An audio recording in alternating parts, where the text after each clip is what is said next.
Hi, Andy. Hi everybody. Can you hear me okay? Got you. We've got you. Yeah. How are you? Yeah, not too bad. I've actually been on Jed's courses. I can Oh Oh, wow. wow. Go on. And definitely, well, no, it was great. Jed probably doesn't remember me because I was so poor. No, but I did level one and level two, and I'm still keen to do the rest as well. So I'd very yeah. much can endorse Jed's courses for everybody who's on the call. If And Jed's checks in the post, Andy.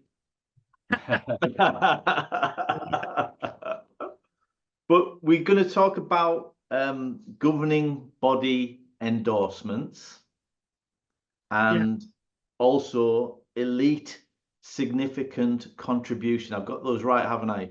So GBE and ESC, right? yes, you made those notes well from our meeting a couple of weeks ago. Yeah, we had a lovely meeting up in Newcastle, didn't we? In the train station, but we prepped for it.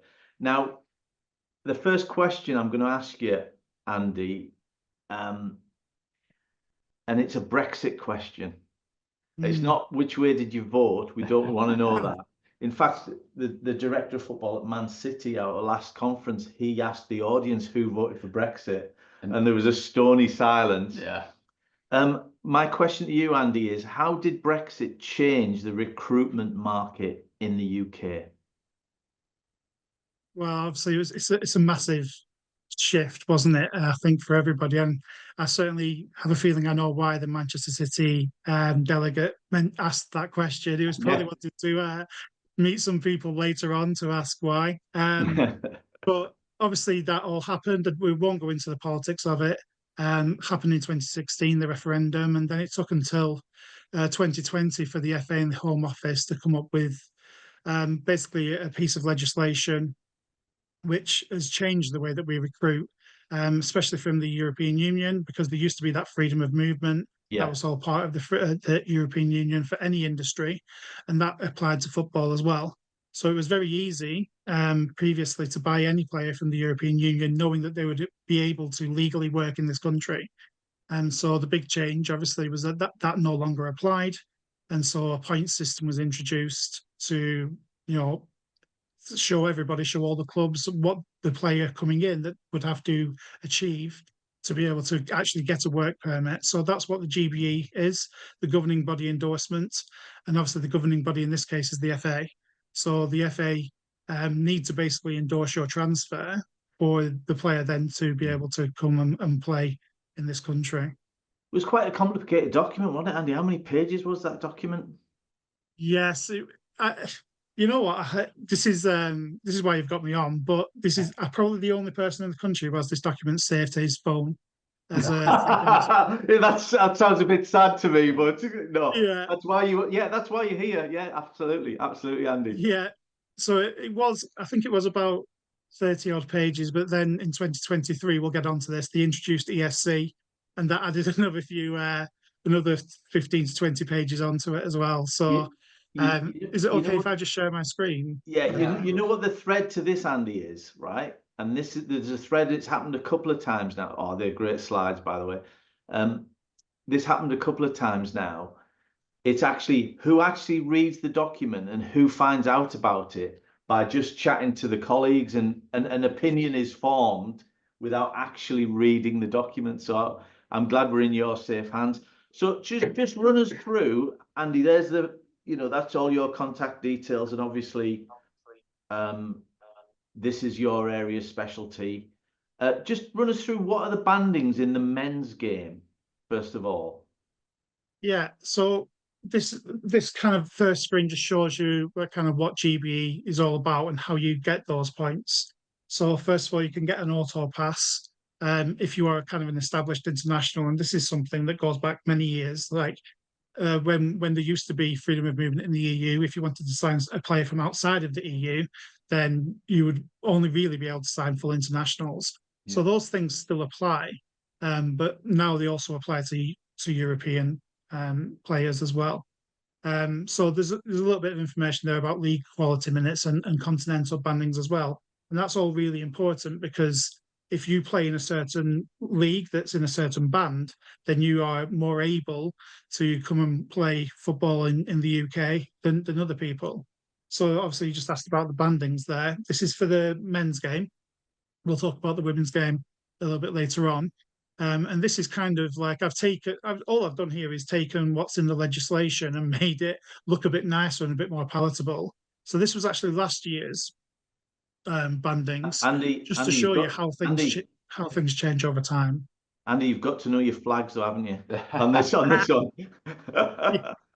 Yeah, you got to know your flags. So, I mean, obviously, I do have this written down in country form as well, but I suppose it's a nice little quiz for people online to see if they do know the flags. But obviously, the band. So that's, as I said, this was last year's. So again, I'm just going to show you this year's now, just to show you there's only been a small change to this year's, but this is just to illustrate that these things change every year. Yeah. So the initial set of bandings weren't the same as what we've got now, although there hasn't been as much change at the top there. So you can see band one right at the top of the diagram is pretty much what we would call the big five. So the Premier League, La Liga, Bundesliga, and Serie A. And that's never changed since these were brought in. And these were brought in for the January 2021 transfer window. Yeah. So they've been around for a while. Band two has never changed either, and that's Portugal, Turkey, the Netherlands, and Belgium, the top tiers of those leagues. And also the English Championship is in band two.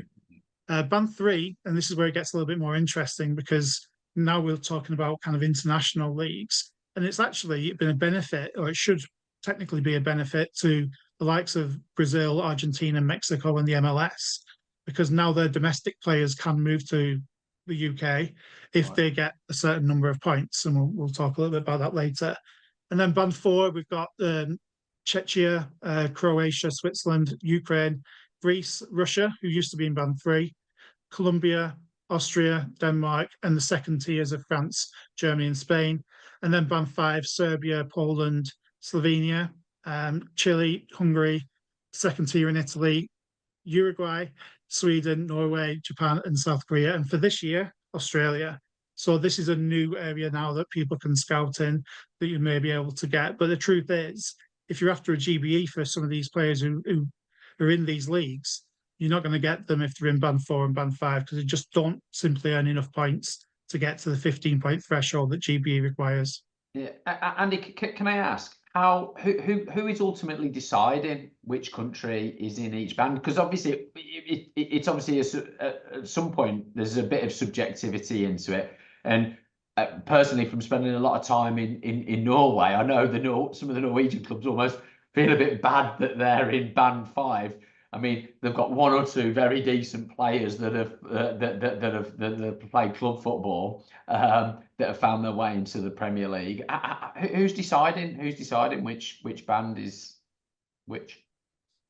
Yeah, it's a great question and one that I've constantly asked myself for the last 4 years that I've been researching this and looking into it, because there's no real methodology that I can detect from just looking at it. Obviously, it's a bit easier to understand band one. Those are the best leagues in Europe. And then band two, you could probably say at least the Netherlands, Portugal are always kind of on the edge of that, breaking into the big five. So I kind of understand a little bit in terms of the quality. And I think, in general, that probably would be what the FA would say, is that they're kind of based on the quality of the league, but it doesn't really stick to that. I mean, if you compare the bandings to the UEFA coefficients, for instance, I think Turkey are around 12th, or the last time I looked, they were 12th in terms of the league quality, which obviously would put them below a lot of their leagues in band four. So in terms of who decides, it's the FA and the Home Office, I think. You kind of have to be in the room where it happens. Do you know what I mean? To know these things. But certainly there's nothing out there publicly that says this is the reasons why these bandings are the way they are. And obviously they are subject to change, as they have been doing a little bit through the last 4 years. Yeah, sorry, there's just been a quick question there, Andy, which is why isn't Saudi Arabia there, and where would it be? So yeah, it's a very interesting one, because, and this is why obviously they are subject to change, because things who would have predicted when these first came out in 2020, the regulations, that Saudi Arabia were going to play such a large role in the football landscape. So obviously we have to respect the spending power of the Saudi league and the quality of the players that they've been able to attract there. So now it'll be interesting to see if they do make it into one of the bandings. But a lot, the thing is, like, a lot of the players that are playing in Saudi, in terms of the ones that are maybe of the quality to come and play in the Premier League, at least, are kind of full internationals as well. Yeah. So they might get a GBE based on their international, prowess, as it were. So in terms of where I would put them, I think you probably have to put them into band 5 to start with, and then see where we go from there. It'd be interesting, because obviously there's still a lot of young Saudi players who make up the rest of the team, the quarter of the teams in there, who would then also be eligible, if you know what I mean. So it's certainly opened an interesting market for. And remember, this is for the top 4 divisions. So we're talking about the Premier League, but also the Championship, League One, League Two. Yeah. Are there any players that in the Saudi League that might fancy a trip to Grimsby? I don't know. And Andy, so like there'll be a lot of scouts and people in recruitment and sporting directors on the call. It's pointless scouting players who you can't bring into England, isn't it? So how does this sort of affect recruitment? Just talk to us about that. Like recruitment departments, it's the sort of, is this the first question you should be asking yourselves? It's certainly one of the first questions. I think the first thing is you need to be familiar with the ins and outs of the regulations. And I've been working with Blackburn Rovers for the last 2 years, and one of the things that I was able to fulfil for them was a really strong working knowledge of these regulations and the changes, but also some of the almost more niche things that have come in. So obviously ESC, we'll just touch on this here because it kind of fits into the question. This was brought in 2023, and it had a massive impact on what clubs were able to do across the entirety of English football. It doesn't actually apply to any of the other nations, and we'll touch on those in a second. So what ESC is able to do is anyone who doesn't qualify for a GBE, you might still be able to bring them in under an ESC. There is still some criteria that the players would have to meet, but it's much lower in terms of the bar that they have to hit. So if they've played one international, or even if they've played one youth international for a nation that's ranked in the top 50 of the FIFA rankings, then they are eligible to come and move to a club in England, as long as they've got an ESC slot available. Now, those slots were given to the Premier League clubs, each Premier League club, a maximum of 4 to the Championship clubs. And the way that they keep the 4 is that they have to, basically, this was the FA's kind of reason for doing it, to protect the English game, is that they have to give a certain percentage of minutes to players that are qualified for England. So as long as you stay above a certain threshold, then you get to keep the 4 slots for your ESC players. Wow. Now, League One and League Two only get 2 slots. That's, for different reasons. And then, you can convert those players from an ESC to a full GBE. And something that changed in the recent legislation is that used to be a full year. You'd have to be able to have them before you converted them. And now it's just one transfer window. So ostensibly, anyone that was signed in the summer that has hit the criteria that you need them to hit to be able to convert can do so in February after the January transfer window closes. Interesting. I know this sounds a little bit like confusing to those who might not know, but and this is almost the point, really.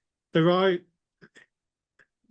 reasons why you need to have people who know this stuff, because, like you say, once you kind of know the regulations and what kind of lies within them, then you can put your resources where you should be putting them. Just to mention about the other nations, ESC only applies in England because Scotland have taken it slightly differently. There is no ESC legislation, but they've actually changed some of the points that you can get in GBE. So, for instance, they've actually changed band 1, band 2, and band 3. And although all the countries are the same as they are in the English legislation, they actually all get the same number of points, which is a high number of points. Right. So it opens up those countries even more to Scottish clubs. So it's basically, Andy, sorry? It's basically, Andy, easier to get into Scotland than it is to get into England. So that's a really benefit for the Scottish, the Premiership up there, and And is it the Championship as well? Yeah, Championship as well. And yeah, you're right in terms of it's certainly easier to get in on a GBE. And actually, Scotland have always interpreted the exceptions panel, which is still present in Scotland. It's actually been taken out of the legislation in England. Oh, So they still retain that. And in Scotland, they've always been a little bit more open to granting those exceptions. Certainly, as you can see it in the data. And actually, I went to the SFA and presented some impact report stuff on GBE, and they were quite open with me to say, we kind of look at it as it's enriching the league. So it's interesting because different nations, this has always been a contentious point in football, how everything's kind of devolved, whereas the UK government had to go through Brexit, and so this was almost enforced on all of the constituent nations, but everyone's done something slightly different. Wales and Northern Ireland, it's interesting because obviously the standard is much lower there. I don't think I'm speaking out of turn to say that, but they've both had teams qualify for the Conference League this year for the first time, which is really interesting because they have this GB legislation, but it's copied up verbatim from the English one. So there's no ESC legislation. So they're really the only way that teams in Wales and Northern Ireland can bring players in from abroad is to get them to get 15 points in the GBE, which to be able to do that, you're targeting those big nations. Yeah. And there's not, I mean, I know there's been none brought in over the last, since Brexit came in. So, it's an interesting one. Is there any flexibility within the FAW or the IFA to say maybe we would look into changing that? And Andy, can we move on? You're going to demonstrate these changes, the evidence, the illustration of these changes. Yeah, so this is my favourite bit. I'm going to show you some charts. I'm grateful for Dan doing a little bit of chart work earlier, so I'm not the first person to bring charts into the forum today. But this particular chart is focused on the Premier League, and this goes back to the 2014-15 season all the way up until the season just gone. So this is the number of transfers, non-domestic transfers made in the Premier League, and it's broken into bands. So all of the different colours represent all the different bandings. So if you concentrate on the blue one, that's all of the band one transfers. So that's your big 5 league transfers. And you might think that post-Brexit, there should have been a reduction in those because we're talking about European transfers and the change of freedom of movement and now having a points criteria to hit. But as you can see, 2022-23 was the largest number of transfers and also band one transfers that we've ever seen in terms of coming into the Premier League. So where people who don't follow this stuff might think, well, Brexit has scuppered, certain opportunities, it seems to have not really had that much of effect in terms of the number of players coming into the Premier League, at least. Yeah. So I thought that was quite interesting. Yeah, and in terms of recruitment departments, like, I'm a big fan of Brentford and their recruitment model. Has it stopped them looking in League Two in France, for example, or Denmark or other countries that maybe they've had an edge in before? Has that all changed? Yeah. Initially, I mean, so obviously Brentford have come up through League One to the Championship and spent a few years in the Championship. And if you look at Brentford and the way that they built their squad, because they spent so much time in the Championship, and this was pre-Brexit as well, they were able to, like you say, scour those really interesting markets, finding value and bring them into their squad in the Championship. And when they came into the Premier League, they had a squad that they felt could compete there. And you even see now in their first team with Christian Norgard being a massive part of their team, Vitaly Janelt coming from the second Bundesliga, Johan Wissa, Wissa was a Premier League signing, but they had the bulk of the squad that they're still using now. They were able to bring in the Championship in a pre-Brexit era. Yeah. Since they obviously in the Premier League, it does open their, obviously increases their budget and opens their kind of like availability to the bigger leagues. So they still have had to adapt, but obviously Brentford and other clubs like Brighton were very quick to adapt to the new legislation, and some were slower to do so. And for some clubs, it didn't really change what they were targeting anyway. So your biggest clubs were probably going to be looking in those big leagues and established internationals. it's maybe more affected those ones in the bottom half of the Premier League, and certainly in the Championship, there's been a massive change in the way that recruitment is done. So, yeah, absolutely, big changes across the board. I just wanted to show this one as well in terms of fees paid. So this is going into the and Dan showed this already, how the amount of money spent in the Premier League is actually skyrocketed despite the fact of Brexit coming in, and you can see there the amount of money that's been spent in the different bandings, and you can see actually in 22-23 band 2, that's the most money ever spent in band 2. And if you think back to that season, that was the season where Darwin Núñez came in and Enzo Fernandez came in from Benfica, and that Portuguese league is obviously band 2, and so the amount of money that was spent on those sorts of players. And I think we saw recently some stats were brought out that Benfica are the biggest seller of players in terms of the amount of money that they're making from players, and a lot of that was coming into the Premier League because they are still able to do that. So again, like, that's just a chart to illustrate. In the summer, Andy, in the summer, Leeds were one of the biggest receipts of transfer income in the world, by the way. Yeah. In the world. That's an interesting one, isn't it? An interesting fact. Yeah, absolutely. And, you know, people disregard the Championship at their peril because the Championship is actually the 7th highest spending league as well in the whole world in terms of transfer fees. So, you know, this has a massive impact in that division. You know, I just wanted to bring it. You can see a bit of pink here on 2020 and 2016, and that's for band 6. So obviously there was no bandings in those days, but if there had been bandings, then, and this is where the biggest effect really has been. If you want to buy a player from, you know, anywhere else in the world that's not one of those band 1 to 5 leagues that I mentioned earlier, then you really have to be very creative in how you're going to do that. You either have to wait for them to move into a higher banded league in the first place, or you bring them in on this new ESC legislation and try and do it that way. So, you know, it's a really interesting kind of dynamic. And this is one thing, when I presented to the Premier League in 2022, they were very keen to be able to access players a lot earlier, because what they felt that this legislation meant that they had to do was to wait for a player to become established, to be able to get the 15 points, to then be able to bring them in and not bring them in a step earlier. And obviously what that means is they're paying a higher transfer fee, they're paying higher wages. So they felt they were being disadvantaged in that way. But it's interesting because not that many Premier League clubs have used a lot of their ESC slots either. So, you know, it's an interesting one, whether the legislation is either working or it's not working, or whether clubs are just taking their time to fully understand it before going in there. But a club like Brentford and Brighton, you know, they're using their ESC slots quite a lot and very quickly. They're identifying players quickly and bringing them in quickly as well. So do you know which clubs have used? You don't have. I mean, it's not a slide or anything, but do you know there's the number of clubs that are full of, you know, 4 ESC? Sorry, 4 I'm saying it right. 4 ESC players or 2 ESC players. Have you got that information? So this is an interesting one again, because this isn't public knowledge really.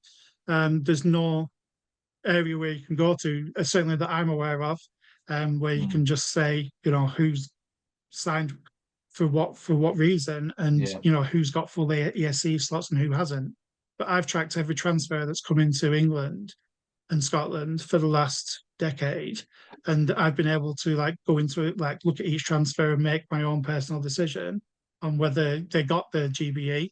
So in some cases it's very easy, but you can look at all of the criteria and see if they added up to 15 points, and if they didn't and they still came in, certainly since 2023, you can only assume that must have been through an ESC. And just a little bit of a break there, because we've hit 1 o'clock, which is lunch, but we're going to put the board up for extra time.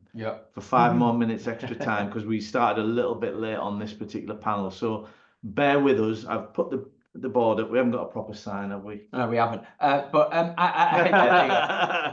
I just wanted to say these couple of graphs that you've shown here are really, really interesting. And I also think that this graph is almost the acid test, isn't it, in terms of whether the authorities have got the bandings right. I mean, because you can see there, band 4 almost outperforming band 3 in terms of actuality. And I wonder whether or not, you know, a similar version of this data is being used to reform the bands.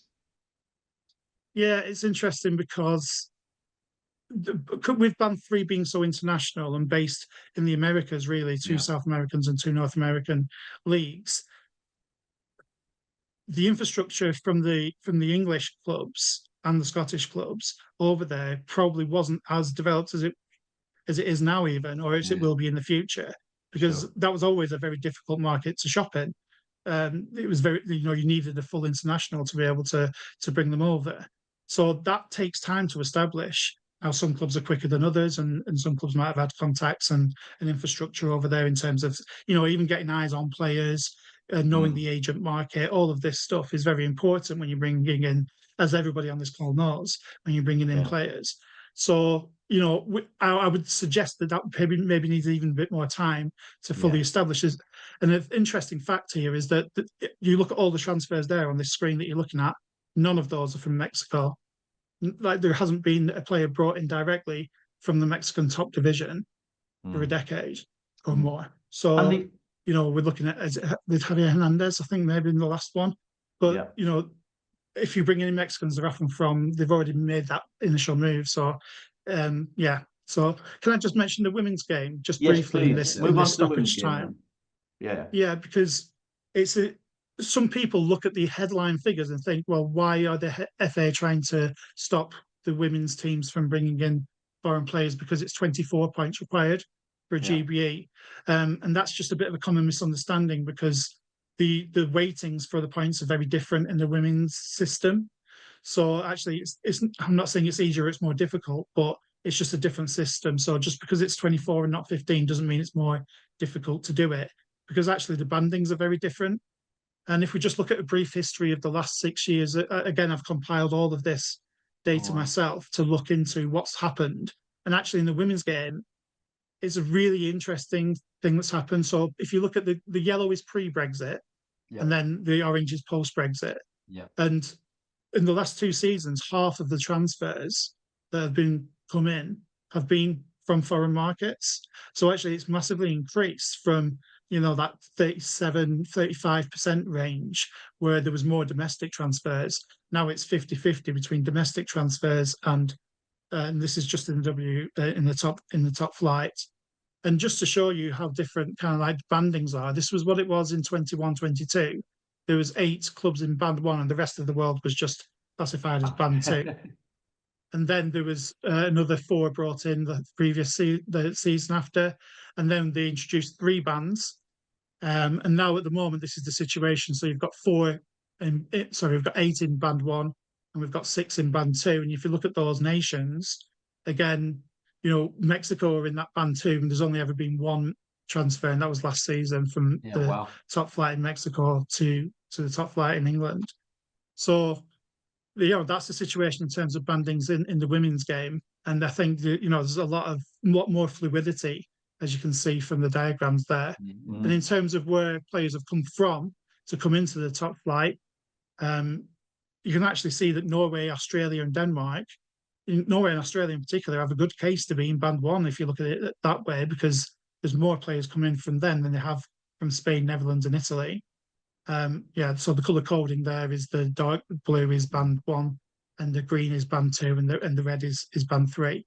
So it is very difficult to get players into the women's game if they're not in one of those band 1 or band 2. Again, that's often full internationals and things like that.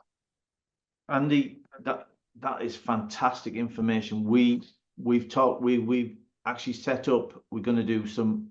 We've only had 25 minutes on this topic, and clearly, there's a lot more detail to go into. I've set up. We're going to have a webinar with Andy for 90 minutes in March, I think it is. But we're going to do one for football agents, and then we're going to do another 90 minutes for football clubs, because those 2 different groups have very different needs and very different ways of interacting with this information and using it to hopefully their benefit. Do you want to just tell us a little bit? Is that what you feel? I mean, absolutely. Like the conversation even that we had in Newcastle train station, I think opened your mind so much to massively. So, like all the possibilities, because we've talked about how clubs maybe should gear their recruitment strategies, taking into account all of the information. But so few people probably read this documentation that I've got on the homepage of my phone. And I don't blame them. Like, it's not the most thrilling read. It's, you know, when I want to go to sleep, it's pretty handy. But, you know, there's really little bits in there that I think a lot of people are still missing. And from an agent perspective, you know, knowing which of your stable of players, wherever you are as an agent all over the world, which of your stable of players can come into in the UK is gold dust information almost. And then being able to like target those to particular clubs and all of that stuff. So I've almost like kind of consolidated. Oh, my aim is to consolidate a lot of the things that I know into this GBE Expert Hub, which launches officially on the 1st of December with the first piece of content. But it's open now for people to go along and have a look at and sign up so you're not missing out on anything.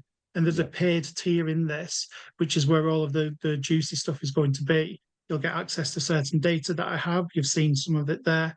You'll get access to a weekly kind of like bulletin as to what is going on in the world of ESC and GBE. And, you know, you get stuff for free as well. There's going to be monthly stuff going out there. There'll be player profiles. There's going to be player reports. I'm putting together a little elite scouting team to pick up on some of these players that maybe other people might have missed. And especially if you're working in, you know, in Scotland or in the bottom half of, you know, League One, League Two, and possibly, who knows, maybe in the future, Wales and Northern Ireland. You know, thanks, Andy. That sounds great. Andy, there's a couple of questions that have come in that we want to quickly try and rattle through before we let people go for well-deserved lunch. Yeah, we need lunch. We need lunch. Adam asks, would a player like Gabri Vega, who's a young talent who went from Celta Vigo to Al Ahly, harm their chances of a Premier League move by moving to the Saudi League, given he's only played under 21 national team football? You certainly want help. Yeah, that'll do. Like that'll do. That'll do. That's fine. Next question: does the SFA have to negotiate with the UK government or the Scottish government? So I guess it's a devolved issue, isn't it? It's the Scottish government. Yeah, I think there will have to be some liaison between obviously the Scottish government and the UK government. The adaptations that the adaptations that they made didn't change any of the bandings, importantly. So a lot of the stuff marries over, but they obviously must have asked permission just to change a few things to make it kind of work for them better. And somebody asked about the slides, but you know, I would recommend going to the GB Expert. Yeah, totally. You know, and a final one from Joe Harvey. He says like the system created is fairly workable for Premier League and Championship sides. Concern, however, how it affects the lower leagues. League Two used to have some great French imports, for example, but the systems in place now make things quite difficult. What do you think, Andy, will be the trends in the lower leagues for foreign players? Do the players that arrive in the Championship who don't succeed trickle down, or do they ultimately return to their home countries? Yeah, I think we will see some trickle down, and I think some of it will be purposeful trickle down as well in terms of loans, especially because that is one way that a Championship club or a League One club might look to try and convert some of their ESC players to GBEs to get them a loan in League Two. We've seen one ESC slot used in League Two over the summer, which was Grimsby bringing in an Icelandic player from the Icelandic League. Wow. So I think we will see the dominoes falling. I think League One, there was 10 ESC transfers used. Oh, wow. I think we'll see that increase, and I think we'll start to see League Two as well. Over the years, 97 to 99% of all transfers in League Two have been domestic. Yeah. Listen, Andy, that's been great. We're going to break for lunch. There's a lot more to come on our webinars that we're going to do in March. But thank you so much for that, Andy. That's been so insightful. No, that's brilliant. Yeah, so we will break for lunch and then we'll be back on at 1:30.